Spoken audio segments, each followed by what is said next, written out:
20 वर्षाचा अनुभव सांगतो तुम्हाला, 30 वर्षाचा अनुभव.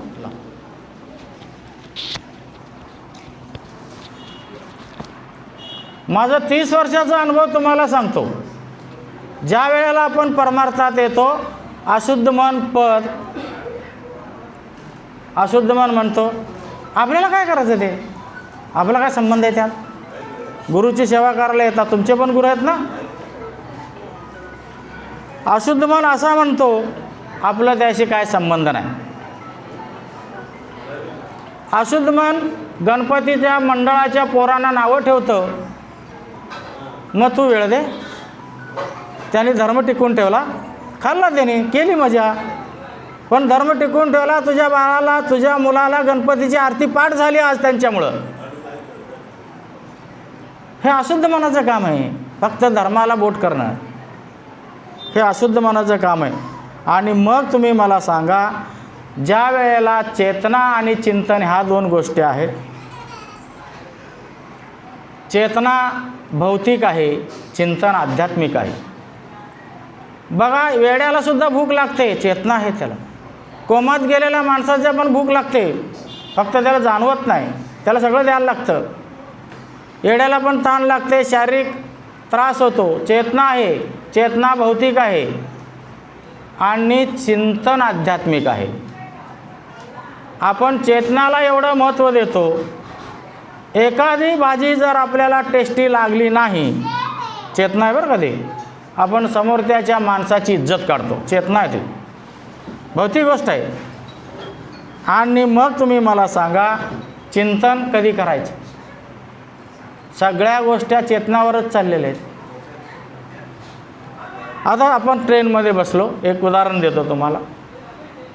आणि चेतना काय करते बघा, ट्रेनमध्ये बसलो आपण, समोर एक गाडीवर चढलं कर्जतला, आपण कुठं जायचं करायचं, जरा पुणे मुंबई काय जरा कुठं तरी कल्पना करा. समोर एक माणूस बसलेले, आपलं सामान व्यवस्थित लावलं आणि सामान व्यवस्थित लावल्यानंतर आपण त्याची ओळख काढली आणि सांगायला सुरुवात केली, मी असा आहे, मी तालुक्यात प्रसिद्ध आहे, मी आमदार आहे, मी एवढं काम केलं आहे, मी सोशल वर्कर आहे. बेस्टमधलं बेस्ट गोष्ट सगळं चेतना सांगते. असं कोणी तुम्हाला भेटल्यानंतर सांगितलं का, मी एवढं मर्डर केलं, मी इथं चोरी केली, मी रात्री बायकोला मारलं, पोराला कान फोडलं, हे सांगतं का कोण? कोण कोणाला सांगतं का भेटल्यावर? चेतना आपण जसं बेस्टमधलं बेस्ट आहे हे लोकांना सांगत असते. आणि आध्यात्मिकमध्ये पण तेच करतो आपण, मी कसं चांगलं आहे, तो कसं वाईट आहे. असं जर तुम्हाला कोणी आध्यात्मिकमध्ये बोलत असेल तर त्याच्यापासून लांब राहा, मगच गुरुकृपा होईल. कारण प्रत्येकाला आपला. आणि चेतना काय करते, सगळ्या महिलांनी आणि पुरुषांनी ठरवा, आजपासून मी एकच कलर वापरीन, परिधान करेन एकच कलरचा. खरेदीला किती वेळ लागते? समजा लाल, पिवळा, हिरवा, नारंगी, पांढरा काय असेल ते ठरवा आणि जा दुकानात. खरेदीला किती वेळ लागते? 2 मिनिटात. लाल साडी दे, चल. लाल ड्रेस दे, चल. चेतना एवढा फोपावलेला आहे, तो तास तास दुकानात बसतो. चेतना प्रत्येकाला त्रास देतो. आणि चेतनाला एवढं कळत नाही, 500 वर्षापूर्वी कृष्णाने महिलांना किती आदर द्यायचं हे दाखवलं. 500 वर्षापूर्वी कृष्णाने, 5000 वर्षापूर्वी काय दाखवलं? राधेचा शृंगार केला का नाही बघा, वाचवा, कृष्ण कारस्थान पुस्तक वाचा, तुम्हाला सगळं लक्षात येईल. यूट्यूबला बघा, राधेसाठी कृष्णाने काय काय केलं. राधेचा शृंगार केला, केश विंचरलं, साडी नेसलं, नाच म्हटल्यावर नाचला, सगळं काही केलं राधेसाठी. आणि आता जर करता एखादा पुरुष आपल्या पत्नीसाठी जर आणि आपल्या आईसाठी काय करायला लागला, त्याला चेतना नाव ठेवते, हा बैल आहे. बघा किती चेतना पुढे गेले. आणि या नवीन पिढीला काय झाले काय माहीत, मला कळतच नाही, यांना सांगणार कोण? एवढा कृष्णाने तुम्हाला दाखवून दिलं महिलांना किती आदर द्यायचं. सृष्टीचं सृजन करणारी आहे ती. पण संपूर्ण शिव्या महिलांच्या ज्या ठिकाणून आपण जन्म घेतो त्याच ठिकाणावर आहेत. चिंतन करा तुम्ही. ह्या पोरांना काय सांगायचं आपण? हे वाईट मन आहे, अशुद्ध मन आहे. जोपर्यंत हे सुधरत नाही तोपर्यंत गुरुकृपाची अपेक्षा करायचं नाही, अजिबात करायचं नाही. कारण आध्यात्मिकमध्ये परिवर्तन महत्त्वाचं आहे. जर अध्यात्म करायचं असेल तुम्हाला तर परिवर्तन व्हायला पाहिजे. पद प्रतिष्ठावर काय घेता? ज्या ठिकाणी चप्पल काढून औरंगजेबात तलवारीला हिंदुस्थानातल्या लोकांना नाचवलं त्या 2 दगडाच्या मध्ये पिंपळाचं झाड उगवलेलं आहे. राहिलं पद? राहिलं का पद? बघा, आज पद आमदार असो खासदार असो 5 वर्षाचा भाडोत्री येतो, 6व्या वर्षी दुसरा येणार आहे, संपलं त्याचं भाडं. पण गुरुकृपा जेव्हा होते तेव्हा तो आयुष्यात सुखी होतो. तो सुख अगणनीय आहे. म्हणून सांगण्याचं तात्पर्य आहे. आणि मग काय होतं आहे?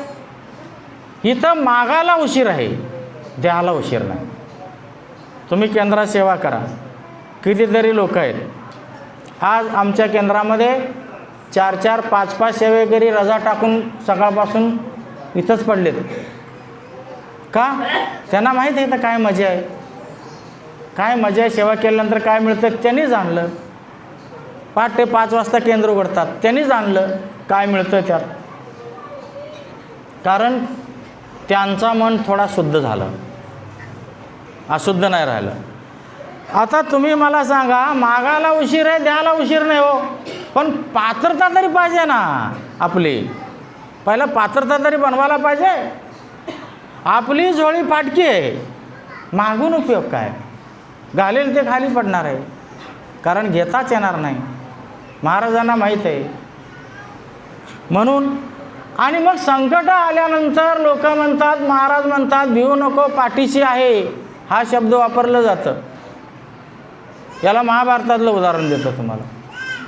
ज्या वेळेला गीताच्या अर्जुनाने कृष्णाला सांगितलं, माझं रथ मध्यभागी घेऊन चल. कृष्णा सारथी होते, ऐकायला पाहिजे. माझं रथ मध्यभागी घेऊन चल कृष्णा. त्यावेळेला कृष्णाने मध्यभागी रथ घेतलं, अर्जुनाने निरखून बघितलं. रती, महारथी, अतिरथी, भीष्माचार्य, इच्छामृत्यूचा वरदान, महादेवाला सुद्धा हरवणारे द्रोणाचार्य, कृपाचार्य, महारथी कर्ण, शल्य, किती गणित रथी महारथी होते. आणि अर्जुनाने म्हटलं, देवा कृष्णा हे सगळे माझ्या विरोधात आहेत. बघा अर्जुन म्हणतो हे सगळे माझ्या विरोधात आहेत. हळूच कृष्ण म्हणतो मी आहे ना तुझ्याबरोबर. हळूच कृष्ण म्हणतो मी आहे ना तुझ्याबरोबर. पण कधी? अर्जुनासारखा सरळ असल्यावर. अर्जुनासारखा सरळ पाहिजे ना. किती सरळ होतो? भीमाला भावाला विष टाकलं लहानपणी, ते पण विसरला त्यांनी. लक्षागृहात जाळण्याचा प्रयत्न केला, ते पण विसरलं. दूध क्रीड्यात हरवण्याचा प्रयत्न केला, ते पण विसरलं. राज्यसभेत पत्नीची दिंडोडे काढले, सगळ्यांना माहीत आहे, ते पण विसरलं. तरी अर्जुन म्हणतो या लोकांना मारून मला राज्य नको कृष्णा, हे तरी सोड अयोध्याचा हस्तिनापूरचा राज्य, त्रिभुवनाचं राज्य दिलं तर मला नको, रथ परत घेऊन चल. किती सरळ आहे बघा. तेव्हा म्हणतोय मी आहे ना तुझ्या पाठीशी. आपलं सरळपणा आहे का बघा. अरे ठीक आहे, व्यावहारिक जीवनामध्ये तुम्ही छक्केपंजे करा ना. इथं गुरुकृपा पाहिजे असेल तर सरळपणा ठेवा ना थोडासा. आल्यानंतर महाराज, माझं 30 वर्षाचा अनुभव होता, आल्यानंतर महाराज सोडून बाकी सगळं दिसतं. कोणी जिलेबी खाल्ली, कोणी पेढा खाल्ला, कोणी काय केलं, सगळं हिशोब असतो. फक्त महाराजांच्या माळाचा हिशोब नसतो, सेवेचा हिशोब नसतो त्या. मग गुरुकृपा कशी होईल? अध्यात्म काय साधा गोष्ट आहे. अध्यात्म असं करायला लागतं की चीनमध्ये एक बांबूचं झाड आहे, साडेतीन वर्षे पाणी टाकायला लागतं नुसता. 3.5 वर्षानंतर अंकुर फुटतं आणि 6 महिन्यात 100 फुटाचा बांबू मिळतो. मग 3.5 वर्ष जर पाणी टाकलेलं फुकट गेलं का हो? 3.5 वर्ष आपण पाणी टाकलेलं फुकट गेलं का? जर 3.5 वर्ष तुम्ही पाणी नाही टाकलं तर अंकुरच फुटणार नाही, कारण तो झाडच तसा आहे. अध्यात्म पण तसा आहे. अंकुर फुटण्यासाठी बरीच मेहनत घ्यावी लागते. आपली सेवा म्हणजे कशी आहे तुम्हाला मी थोडक्यात सांगतो. माळ हातात आहे, चालू आहे, दूध आला बघवर, हे आपली सेवा. पकड पकड, तो पडतो, पोरगा गेला तिकडं. हे काय? ह्याला सेवा म्हणतात. पुरुषाने एवढं चिंतन करा, आपण देवपूजा करताना मुलगा आला तर मांडीवर घेतो ना, सॉरी म्हणतो, देवपूजा करताना मुलगा आला तर मांडीवर घेतो आणि पैसे मोजताना मुलगा आला तर याला घे म्हणतो. हे त्रास देतो मला, घे, मोजू देत नाही. बघा ना किती प्रेम आहे त्या पैशावर. पुढं जाऊ आपण. आणि ज्या वेळेला आपण चालाकी करतो, ज्या वेळेला आपण चालाकी करतो, परमार्थमध्ये काही मिळत नाही. दुर्योधनाने उभे आयुष्यभर चालाकी केली, आयुष्यभर. सगळ्यांना माहीत आहे. सगळं संपाला फक्त 18 दिवस लागले. 18 दिवसात पाणी घालणारा कोण राहिला नाही. महाभारताचं युद्ध किती दिवस झालं? 18 दिवसात. त्यात 9 दिवस भीष्माचार्याने लढलं, बाकी 9 दिवसात सगळं निपटलं. चिंतन करा ना. परमार्थामध्ये चालाकी अजिबात चालत नाही. प्रत्येकाला वाटतं मी रातोरात श्रीमंत व्हायला पाहिजे, होऊ शकत नाही.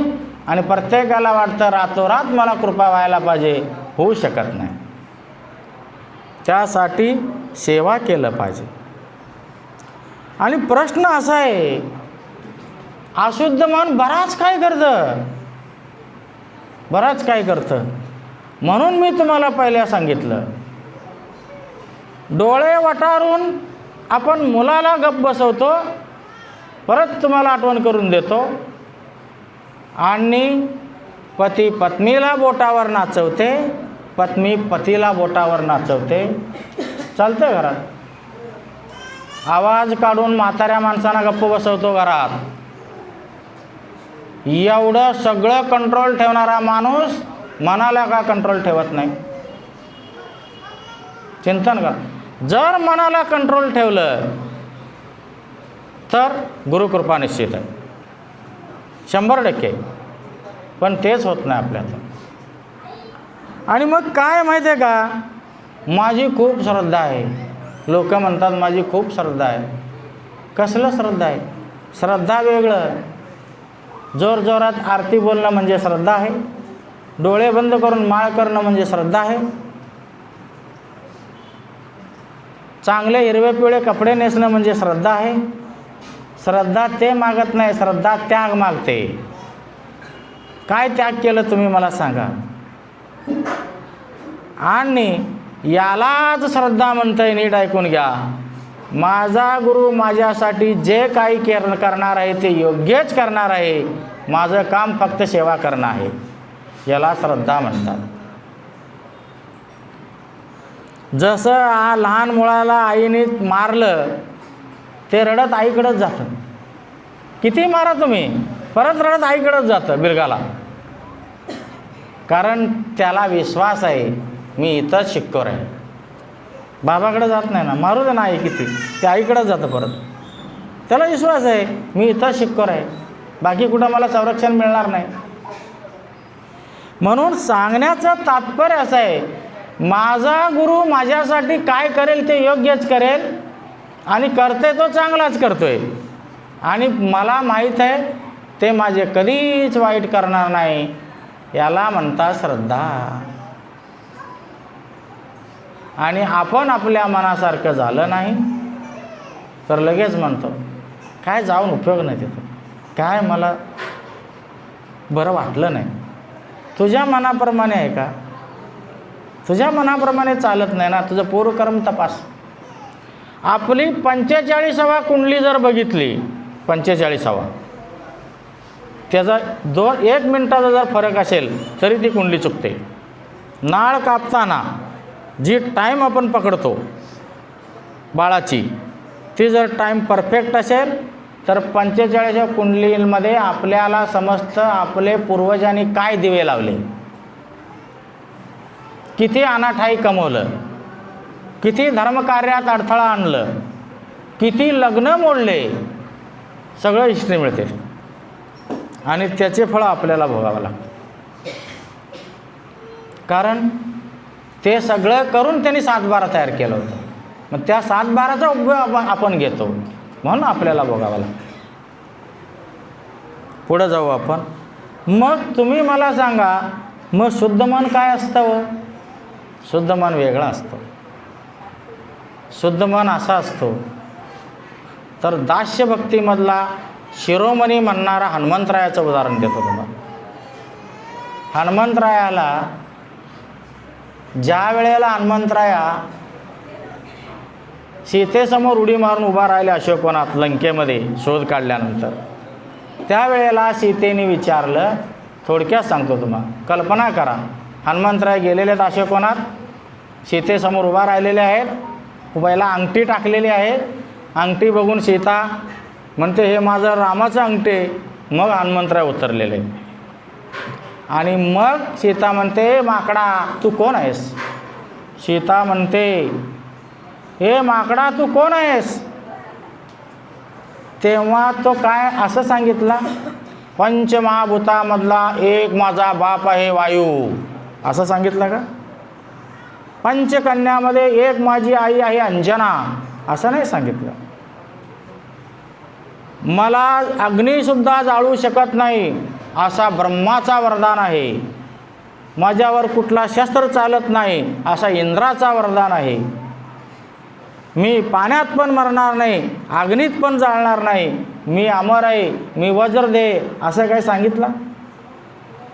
त्यांनी काय सांगितलं सीतेला? रामदूत मात जानकी, मी रामाचा दूत आहे. बघा, रामदूत मात जानकी, एवढ्या डिग्र्या त्याच्याकडे आहेत. हो, डिग्र्या बघा किती आहेत. हे मरका माणूस म्हणतो मला पण पद पाहिजे. आता काय करणार तुम्ही मला सांगा. इथला बघा बऱ्याच केंद्रात मी जातो, ठीक आहे, पद्मभूषण घ्या, भारतरत्न घ्या, अर्जुन पुरस्कार घ्या, काय घ्यायचं ते घ्या, ते कागद घ्या, त्या त्रिफळा चोरून टाका, थोडासा मध टाका, रोज चाटत जा, अमर व्हाल, तुमची समृद्धी होईल. तुम्ही अमर व्हाल का? तुम्ही समृद्ध व्हाल का? तुमचे प्रश्न सुटेल का? काही होणार नाही. तरी पण माझी आमदार, माझा गाडीवर असते, किती पदाचा अभिमान आहे. हे अशुद्ध मनाचं आहे बरं का, शुद्ध मन असं म्हणत नाही. म्हणून परमार्थमध्ये पदाला झिरो किंमत आहे. मला तुझ्या सेवेत ठेव, बाकी काही नको. मला तुझ्या सेवेत ठेव, बाकी काही नको. एवढं जर आपण मागितलं तर महाराजांची कृपा निश्चित आहे. मी तळमळीनं सांगतो बरं का. आणि मी लिहिताना, आणि ज्या वेळेला लक्ष्मणाला शक्ती लागली, शुद्ध मन कसं असतं बघा. हनुमंतरायाला सुषेण वैद्याला उचलून आणलं. सुषेण वैद्याने सांगितलं की ह्याला द्रोणागिरीवर जाऊन एक हे आणायचं आहे औषध, एक जखम भरणारा, एक जखममध्ये विष कमी करणारा, अशी 3 औषधं सांगितले होते.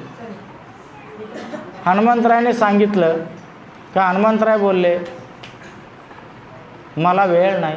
बोलले का? हे बघा आपल्याला लागतं बरोबर, ह्या फॉर्म्युला बरोबर आपल्याला लागतं. मला वेळ नाही, मला झोप आले, रात्रीची वेळ होते ना, द्रोणागिरीवर जायचं आहे, साधी गोष्ट नाही. कुठं लंका आणि कुठं द्रोणागिरी.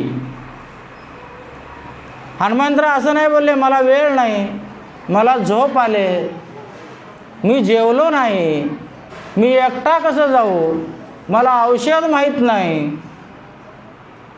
बरेच कारणं होते ना, बरेच कारण. रातोरात मी कसं जाऊन आणू, मला काहीच माहीत नाही, उद्या बघू, असं बोलले का? असं हनुमंतराय बोलले का सांगा? अहो, सुग्रीवानी सगळं खानदान घेऊन रामाबरोबर लढायला गेले. सुग्रीव होता, त्याचा पुतण्या अंगद होता, त्याचा मुलगा होता, त्याचं सैन्य होतं, ते सगळं घेऊन लढायला गेले रावणाबरोबर. पण मंदिरं हनुमंतरायाचे झाले. कारण हित आहे, असं नाही बोलले ना. लगेच बोलले, तुम्ही मला ओळख सांगा, कुठं मिळतं ते सांगा, मी आत्ता जातो आणि लगेच आणतो. आणि आपल्याला परमार्थमध्ये कोणी बोलवलं जरा ये नाही, ड्युटी आहे, रजा मिळत नाही, काम आहे, लग्नाला जायचं आहे, आधी लग्न कोंड्याण्याचे मग रायबाचे. कोणी बोलले? स्वामी भक्त तानाजी मालुसरे. स्वामी भक्त म्हणतो मी तुम्हाला, स्वामी भक्त होते ते. घरातलं लग्न सोडून गेले, आधी लग्न कोंडाण्याचे मग रायबाचे. मुला रायबा होता तेव्हा ते इतिहासात आले ना, त्याग केला ना त्याने. मग आता तुम्ही एवढंच करून हनुमंतराय गप्प बसले का? नाही बसले.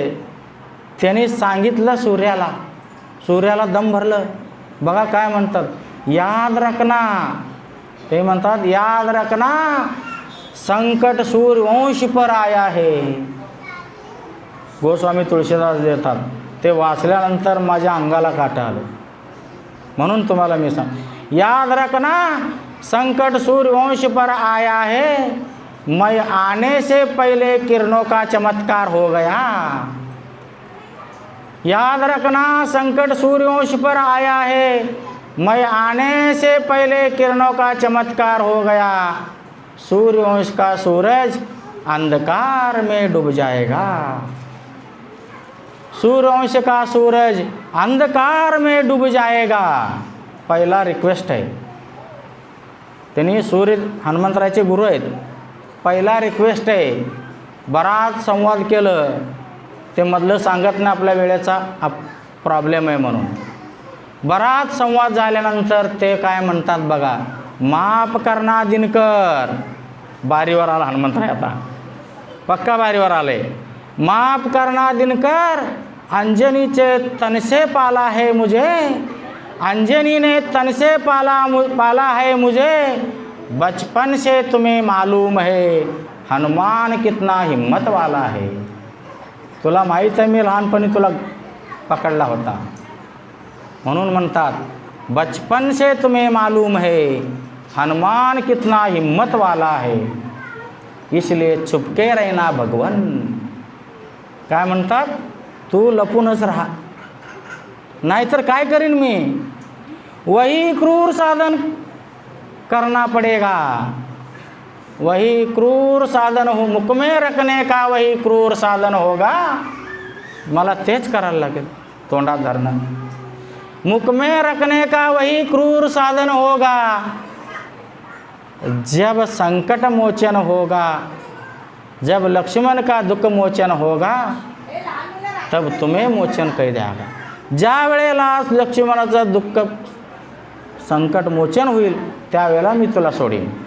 दम भरले दम.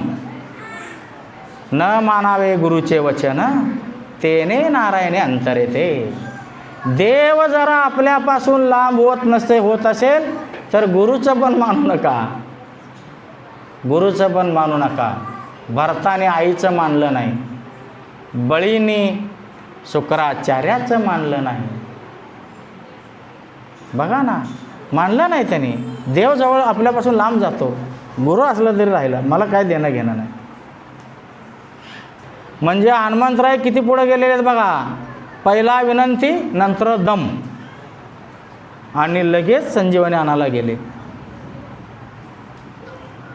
याला म्हणतात शुद्ध मन आणि शुद्ध सेवा. सेवा जर शुद्ध असलं तरच आपल्याला त्याचा लाभ होतो.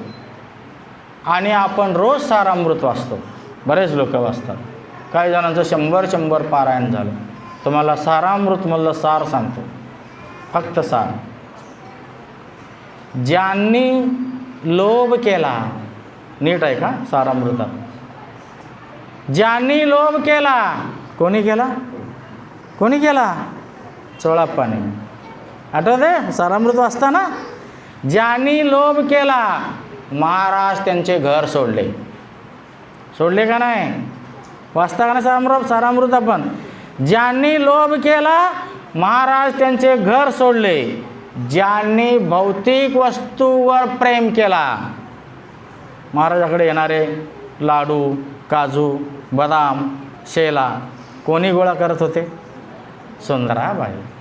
ज्यांनी भौतिक गोष्टीचा मोह केला, त्यांना हाकलून लावलं पोलिसांनी. हाकलून लावला, नीट लक्षात ठेवा, हाकलून लावला.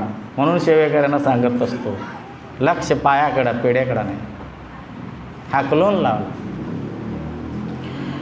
ज्यांनी महाराजांना बोलले, मी संसार सोडीनो पण मी तुम्हाला सोडणार नाही. दरिद्री घालवली. बसप्पा तेली 17वा अध्याय. दरिद्री घालवली का? मी संसार सोडीन महाराज, पण तुम्हाला सोडणार नाही. किती परिस्थिती होती हो त्या माणसाची. घरात खायला अन्न नव्हते 4 पोरांना. बायकोला बोलले, साप दिले एक साधूनी मला, काढ विष आणि घाल आम्हाला म्हटले बायको. एवढा वैतागलेली होती. नंतर उघडून बघितलं, सोनं झालं. म्हणजे दरिद्री घालवली. आणि ज्यांनी अहंकार केला, 2 माणसाने अहंकार केले सारामृतामध्ये. एकाला विंचू दिसले, ज्ञानाचा अहंकार झाला होता, ब्रह्मचारी बुवा. एकाला विंचू दिसले आणि एकाला कानाखाली मारलं. ते आलं नाही सारामृतात. मालोजीराव भोसले कानाखाली खेचलं.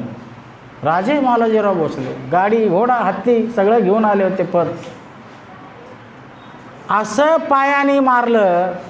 10 फूट बाहेर गेले होते. 10 फूट. ज्यांनी अहंकार केला त्यांना कानाखाली मारलं. आणि ज्यांनी महाराजांचं ऐकलं नाही, महाराज बोलले पेटीत घालून आणा, तरी आले नाही. कोणाला हो? कोणाला? महाराज बोलले पेटीत घालून आणा, आले नाहीत. स्वामी सूत वाचता ना तुम्ही सारामृत? आले नाही. महाराज बोलले बार उडवा. महाराज बोलले बार उडवा, कार्यक्रम होऊ दे त्याचा. गेले बिचारे, निघून गेले. आणि ज्यांनी महाराजासाठी घरदार सोडलं, हुबळी गाव, कर्नाटकातलं हुबळी तालुक्यातील हावेरी गाव, बाळप्पाचं. ज्यांनी महाराजासाठी घरदार सोडलं, त्याच्या मांडीवर डोकं ठेवून शेवटची सुपारी खाऊन देहत्याग केला. शेवटपर्यंत सेवेत कोणी राहिलं? शेवटपर्यंत कोणी सेवेत राहिलं? फक्त बाळप्पा. असं म्हणायचं नाही की मी महाराजांचं सेवा करेल. अशुद्ध मन घेऊन तो 1 मिनिट पण इथं टिकणार नाही. दोष कोणाला द्यायचं नाही, कारण त्रिकालदर्शी आहे. तो कशासाठी आला हे महाराजांना कळतं. त्रिकालदर्शी आहेत ते. म्हणून सांगण्याचं तात्पर्य असं आहे की आपण कितीही काही केलं, मी सेवा करेन. आपण कितीही काही केलं, किती वेळ बोलायचं आहे, आपण कितीही काही केलं, मी सेवा करेन, तर महाराज सेवा घ्यायला पाहिजे ना. आता मी तुम्हाला एक प्रश्न विचारतो, जे सकाळची सेवा करतात त्यांच्यासाठी. तुम्ही उठता का महाराज उठवतात? सांगा मला. सकाळी सेवा यायला महाराज उठवतात? उठत नाही तुम्ही, महाराज उठवतात तुम्हाला. बरोबर तुम्ही येता, ते करून घेता. म्हणजे सांगण्याचं तात्पर्य असं आहे. म्हणून जर महाराजांची कृपा पाहिजे असेल तर मोह सोडला पाहिजे, लोभ सोडला पाहिजे, अहंकार सोडला पाहिजे आणि महाराजांचं ऐकलं पाहिजे. महाराज 3च वेळा सांगतात, 3च वेळा. नाही ऐकलं, 3च वेळा निरोप पाठवलं होतं स्वामी सुतांना, 3च वेळा. नीट निरकून वाचा. 4थ्यांदा म्हटले बार उडवा ह्याचा. आला नाही, जाऊ दे, मरू दे त्याला तिकडं. म्हणजे सांगण्याचं तात्पर्य असं आहे, आपण महाराज सोडून सगळ्यांना मानतो. पैशाला मानतो, संपत्तीला मानतो, दागिन्याला मानतो, कपड्याला मानतो, मुलाला मानतो, नात्याला मानतो. महाराज सोडून सगळ्यांना मानतो. म्हणून आपल्याला कृपा होत नाही. बघा तुम्हाला पटते का मी बोलतो ते. कारण मी जेव्हा मार्गदर्शन लिहितो त्यावेळेला मी माझे सगळे अनुभव त्यात ओतत असतो. कारण माझी एक तळमळ आहे की प्रत्येकाला महाराजांची कृपा व्हायला पाहिजे. भले तो नाराज झाला तरी चालेल, पण ही गोष्ट बोलायची, कारण तो चांगला सेवेकरी तयार व्हायला. तुम्हाला कबीरदासाचं उदाहरण देतो. माणूस भौतिक गोष्टीवरून गुरुला पारख करतो. त्याचा किती मोठा मठ आहे, त्याच्याकडं किती शिष्य आहेत, तो किती मोठा दाढी ठेवलेला आहे. आहेत ना बोंधू लोक आहेत. आजचं एक उदाहरण देतो तुम्हाला. आज आमचं ब्लड डोनेशन कॅम्प होतं. एक मुलगी जेवताना मी त्याच्या तोंडाकडं 2दा बघितलं. मला काहीतरी जाणवलं म्हणून बघितलं. तिने मला विचारलं, काका तुम्ही मला जेवताना 2दा का बघितले? मी इथं बसलो होतो, ते जेवत होते, इथंच जेवत होतं. मी म्हणलं, ताई मी 2दा का बघितलं ते तुला बघायचं आहे तर मला जन्मतारीख वेळ दे. त्यांनी मला जन्मतारीख वेळ दिलं आणि मी तिचं डिटेल हिस्ट्री सांगितली. डिटेल यासाठी बघितलं, तुझ्या जीवनामध्ये हे धोका येणार आहे मला जाणवलं, म्हणून मी बघितलं. म्हणून मी बघितलं.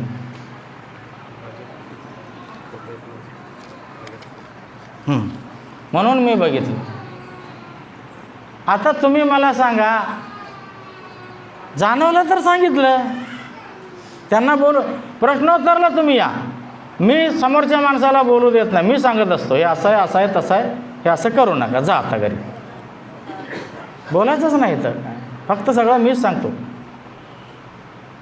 महाराजांची कृपा आहे, माझं काही काम नाही, महाराजांचं काम करतो मी. खिशात फूल ठेवल्याशिवाय मार्गदर्शनाला उभा राहत नाही, कारण महाराज माझ्याबरोबर आहेत. हा जेव्हा भावना आपल्याजवळ असते त्यावेळेला महाराज आपल्याला साथ देतात.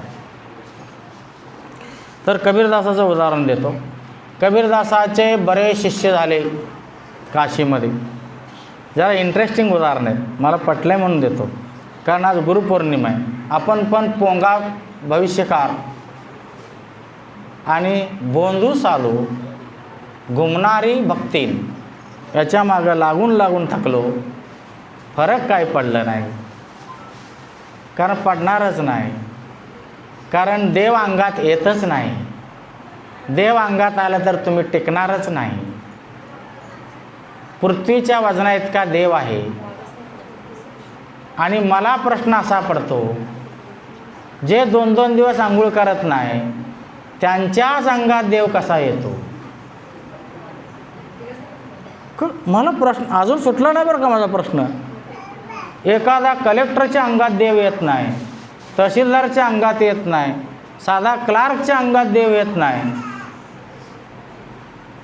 पण जे 2-2 दिवस आंघोळ करत नाही त्यांच्या अंगात देव येत. घाण वास मारतं. मला प्रश्न पडतो या गोष्टीचा. असू दो, विषयांतर नको. कबीरदास ना बरेच शिष्य झाले, बरेच लोक नमस्कार करायला लागले. राजा सिंह राजा तो सुद्धा शिष्य झाला काशीचा. कबीरदासाला खटका लागलं, कारण कधी कोणी येऊन साधनेमध्ये बाधा टाकायला लागली. बाधा मात्र खूप टाकतात बरं का. मी माझं उदाहरण देतो तुम्हाला. एखादा माणूस मला इमर्जन्सी आहे, जरा मॅच मेकिंग करून द्या. मी सांगितलं ठीक आहे, 28 गुण मिळतात, तुम्ही बघायला हरकत नाही, संपला ना विषय. किती बाद आणतात बघ. मग ती पोरगी कशी आहे, त्या पण प्रश्नाचं उत्तर दिलं बघ चांगले. माझ्या आईशी पटेल का, ठीक आहे पटेल. माझ्या बाबाशी पटेल का, पटेल. माझं त्याचं जमेल का, जमेल. जॉबला लागेल का, ते संपतच नाहीत प्रश्न. अर्धा तास झाला तर प्रश्न संपत नाहीत. काय यानं उत्तर द्यायचं, का पर्सनल लाईफ नाही आहे. त्रास होतो याचा, खूप त्रास होतो. कारण एक नाही 7 केंद्रातल्या लोकांनी जर दिवसातून एक फोन आले, 7 फोन, तर मी जगणार कसं. त्यांचे प्रश्नच समजत नाही. शेवटचा प्रश्न, तुम्हाला काय वाटतंय सर, आता लग्न करणार तू, मला काय वाटणार आहे, आवडणार तुला, मला काय वाटणार आहे. लय विचित्र कारभार. हे माझ्यासारख्या मरक्या माणसाला एवढा त्रास, संत कबीरदासाला किती त्रास होत असेल त्या शिष्यांचा. म्हणून कबीरदासाने एक डोकं चालवलं. डेमो करणारे कबीरदास होते, डेमो करत होते प्रत्येक वेळेला डेमो. सकाळी उठून काशीमधल्या सगळ्यात श्रेष्ठ गणिका, बऱ्याच लोकांना समजत नाही म्हणून तो शब्द वापरतो, वेश्या, त्या गणिकाच्या घरात गेले. फेमस. आता संत कबीरदास घरी आल्या म्हटल्यानंतर ती गणिका बोलली, घाबरली, माझं काय चुकलं आहे का, माफ करा, तुम्ही एवढं सकाळी कशाला माझ्याकडे आले, काय कारण आहे. कबीरदास म्हणजे आज चल मी तुला सांगतो. म्हणलं माई माझं एक काम आहे तुझ्याकडे. म्हणलं काय आहे. काशीमध्ये फक्त माझा हात धरून तुला चालायचं आहे, फक्त 12 वाजता, एकच दिवस. त्या गणिकाने डोळ्यातलं भाव ओळखलं आणि म्हटलं मी तयार आहे, तुमच्यासाठी हे काम करायला तयार आहे. कबीरदास, आध्यात्मिक उन्नती कशी असते बघा. कबीरदासाने ते मातीचं दारू प्यायचं असतं बघा भांडं, पूर्वी बघितलं राजा राजेवाकडे असतात ते असे चोच असलेले, तसले घेतलं मातीचं, त्यामध्ये गंगाजल भरलं आणि तिला वेश्याला बरोबर घेतलं, असा हात धरला आणि ते वारंवार पाणी प्यायचे, जरा पाय डुलका मारायचे. ॲक्टिंग करायला काय गेलं आहे, ॲक्टिंग. आणि काशीतले सगळे विरोधातले पंडित लगेच एकत्र झाले. कारण हा म्हणायचा ना राम सोडून काय नाही. ह्यांचा दुकान बंद झाला होता, कारण ह्यांना शांत्या, ह्यांच्या शांत्या करा. आपल्याला पण बघा, माझ्याकडे आलं की बऱ्याच लोकांचे दुकान बंद होतं. हे शांती करा, ते शांती करा. काल सर्प आहे, नारायण नागबळी करा. नारायण नागबळीचा विषय निघाला म्हणून सांगतो. नारायण नागबळीला मी माझी इथं आमच्या 4,000 रुपये खाऊन पिऊन होतं. माझ्याकडं अशी लोक कुत्र्यासारखे त्र्यंबकेश्वरला मागं लागतात. कुत्र्यासारखं मी गेल्यानंतर तुम्ही फक्त आम्हाला कस्टमर द्या, निम्म तुमचं निम्म माझं, तुम्ही सांगेल तेवढं घेतो आम्ही. तुम्ही जर 8,000 सांगितले, 4,000 तुम्हाला लगेच गुगल पे करतो, पैसे घेतले. तुम्ही फक्त आम्हाला कस्टमर द्या. कुत्र्यासारखे मागं लागतो. महाराजांची शपथ घेऊन सांगतो, अजून महाराजांनी मला तशी बुद्धी दिली नाही. मी म्हणतो मला गरज नाही, महाराजांनी भरपूर दिले, देणार आहेत, कशाला मला तुम्हाची पाहिजे. गरिबांचं कल्याण होऊ देणार. 4,000 होतं ते काय वाईट आहे, खाऊन पिऊन राहू. असे कर्मकांडी सगळे ब्राह्मण एक पुरोहित एकत्र झाले आणि बघा तुम्ही संत समजता त्याला, बघा तो कुणाबरोबर फिरतो, काय पितो, बघा जरा कसं डुलतो, बघा त्याच्याकडं. कबीरदासाला जे पाहिजे होतं ते घडत होतं. एवढ्यावर ते गप्प बसले नाही, राजाकडे गेले चांडाळ चौकडी. अहो तुम्ही त्याला गुरु मानता, तो घेत गणिकाबरोबर रस्त्याने चाललेले बघायला या. राजाच्या पायाखालची माती सरकली, कारण वाटलंच नाही ना असं कधी करेल म्हणून कबीरदास. कारण ईश्वर शक्ती होती आणि ईश्वराचा साक्षात्कार होता त्यांना. राजा म्हणतो असं शक्यच नाही, चला तुम्ही प्रत्यक्षात प्रमाण, तुम्हाला प्रत्यक्षात दाखवतो. राजा पण घोड्यावर बसून आले, प्रत्यक्ष बघितलं. कबीरदासाला विचारलं, हे काय करता तुम्ही? म्हणले, हे काय करता? त्यांनी ते पाणी पित होते दारू म्हणून लोकांना दाखवण्यासाठी, ते उलटं केलं. या गंगा जलाने मी जगन्नाथपुरीच्या किचनमध्ये आग लागलेली आहे ती विझवतो. कबीरदास काय बोलले? या गंगा पाणीने जलाने जगन्नाथपुरी ओरिसामध्ये, अयोध्या उत्तर प्रदेशमध्ये आहे, जगन्नाथपुरीच्या किचनमध्ये आग लागलेले ते विझवतो, बाकी काही करत नाही. राजा म्हणतो, खरं? ते म्हणाले, बघा ओरिसामध्ये जगन्नाथपुरी, हा इथं भोंदूगिरी करतो, बोलतो काय? ते का कर्मकांडी गप्प बसतात का? काय विश्वास ठेवायचा याच्यावर? अजून बोलतो मी ओरिसामध्ये किचनमधनं इथं पाणी टाकून तिथून आग विझवतो, काय तरी बोलतो. हेच बोल, हा फुकट गेला. सगळे शिष्य कबीरदासाला सोडून गेले. कबीरदास म्हणले, प्रयोग यशस्वी झाला. राजा गप्प बसला नाही, कारण तो खरा चेला होता. त्यांनी घोडेस्वाराला सांगितलं, आत्ताच्या आत्ता जगन्नाथपुरीला जा आणि चौकशी करा, टाईम बीम, हा दिवस, हा वार, हा टाईम, आग लागली होती का बघा. घोडेस्वार ओरिसाला जगन्नाथपुरीला गेले. 4 दिवसांनी परत आले. 4 दिवसांनी परत आले आणि आल्यानंतर त्यांनी राजेसाहेबाला राजसभामध्ये सांगितलं, पुजारीने सांगितलं आम्हाला, खरोखर त्यावेळेला किचनमध्ये आग लागली होती. आम्ही बराच प्रयत्न केलं पण आग विझत नव्हती. पण काय चमत्कार झालं काय माहीत, गर्भगृहातून असा पाण्याचा शिरकाव झाला की संपूर्ण आग विझून गेली आणि गर्भगृहातल्या सगळ्या देवांचे कपडे भिजले. हे आम्ही प्रत्यक्षात बघितलं. चमत्कार काय झालं ते मला माहीत नाही. ह्याला म्हणतात गुरु, ह्याला म्हणतात गुरु. म्हणून भौतिक गोष्टीवर आपण, भौतिक गोष्टी त्याचे दिसलं हा चांगला आहे, तो गेला, हा गेला, यांचं रॅकेट असतं बरं काय, रॅकेट असतं. तू जा 4 लोकांना सांग, मग तुला एवढं कमिशन, 4 कस्टमर आले, रॅकेट असतं यांचं. म्हणजे सांगण्याचं तात्पर्य असं आहे की ज्या वेळेला आपण असं करत असतो त्यावेळेला मात्र फसतो, गुरुकृपा होत नाही. महाराजांची सेवा करत असताना ज्या वेळेला आपण तन मन धन अर्पण करून, भले एक माळ करताना आलं तरी चालेल, पण महाराजांच्या कार्याला हात लावलं तर महाराज लय खुश, लय म्हणजे लय खुश. मी तुम्हाला माझा अनुभव सांगतो. जीवनामधले मोठ्यातला मोठा संकट आल्यानंतर सुद्धा आपली महाराजावरचा विश्वास आणि श्रद्धा तीळ मात्र ठरली नाही. त्यावेळेला महाराज लय खुश होता, हा माझा चेला माझ्या भक्तिनिष्ठ आहे. त्यावेळेला महाराज खुश होतात.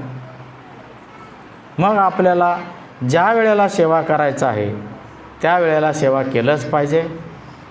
आणि आपल्या केंद्रामध्ये दर पौर्णिमेला असाच मार्गदर्शन असतो, ह्याच टायमाला असतो, असाच महाप्रसाद असतो, आज आहे तसाच महाप्रसाद असतो. आणि तुम्ही मला सांगा, आम्ही प्रत्येक सेवेकऱ्यांना सांगत असतो, तुम्हाला गुरुवारी नाही जमत, 8 महिन्यातून एकदा, आठवड्यात गुरुवारी नाही जमत, महिन्यातून एकदा पौर्णिमेला तर वेळ द्या. नाही ना, मी तुम्हाला सांगितलं ना, सगळ्यांसाठी वेळ आहे. नात्यासाठी वेळ आहे, नात्यासाठी वेळ आहे, संपत्तीसाठी वेळ आहे, पण महाराजासाठी वेळ नाही, आपल्यासाठी वेळ नाही. हे आपलं काम आहे, बरोबर जाणार आहे ते. आणि असाच सेवा चालू असतं तर सेवेकऱ्यांनी यावं, असं माझे कळकळीचं विनंती आहे.